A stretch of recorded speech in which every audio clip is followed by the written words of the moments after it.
Мектепшілік бақылау оқу тәрбие процесінің қаншалықты сапалы жүзеге асырылатынын, қызметі бақыланатын педагогтар ғана емес, мектеп басшылары да өздерінің функционалдық міндеттеріне қалай қарайтынын анықтауға мүмкіндік береді. Мектепшілік бақылау жүйесі бақылауды қамтамасыз ету тиіс. Оқу тәрбие процесін жайлы туралы ақпаратты жинау және өңдеу. Оларды жүзеге асыру барысында барлық басқарушылық шешімдер арасындағы байланыс. Мектептік бақылаудың барлық түрлері тиімді және конструктивті сипатта болу үшін директордың оқу тәрбие жұмысы жөніндегі орынбасары келесі кезеңдерді қамтитын мектепшілік бақылау технологиясын сақтауы тиіс.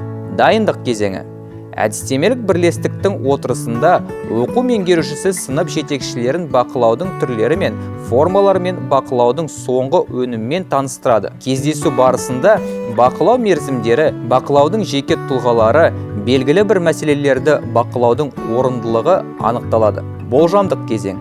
Бұл кезеңде шығармашылық топ жиналып, бақылау бағдарламасын, алынған материалдарды бақылау және талдау нысандарын анықтайды. Кездесу барысында мәселені зерттеуде қолданылатын диагностикалық материал талқыланады. Бұл кезде мәселені зерттеу жоспары жасалады.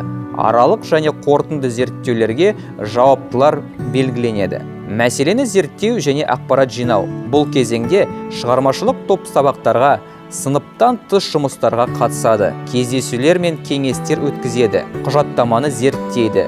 Сынып жетекшілермен және басқа қатысушылармен сұхбаттасады. Ақпаратты талдау. Бұл кезеңде мәселені зерттеу барысында алынған материалдар талданады. Диагностикалық кестелер, диаграммалар жасалады. Барлық алынған материалдар бақылау нәтижелері бойынша анықтама жазу үшін негіз болып табылады.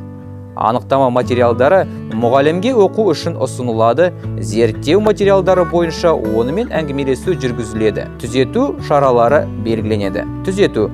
Бұл кезеңде түзету шаралары жүргізіліп, жағдайда түбегейлі жақсарту үшін талдау жасалады. Оқу тәрбиесі іс-шарасы құрылымдық жағынан өзара байланысты, бірінен кейін бірі жүретін бір қатар кезеңдерді білдіреді. Олардың әрқайсысына мұғалім студенттерді ұйымдастырушылық жұмысқа, пәндік және шығармашылық қызметке қосады. Сыныптан тыс іс-шаралардың нәтижелігін дайындау, жүргізу және талдау процесі мектепшілік бақылау барысында зерттеулердің негізгі тақырыптарын бірі болу тиіс.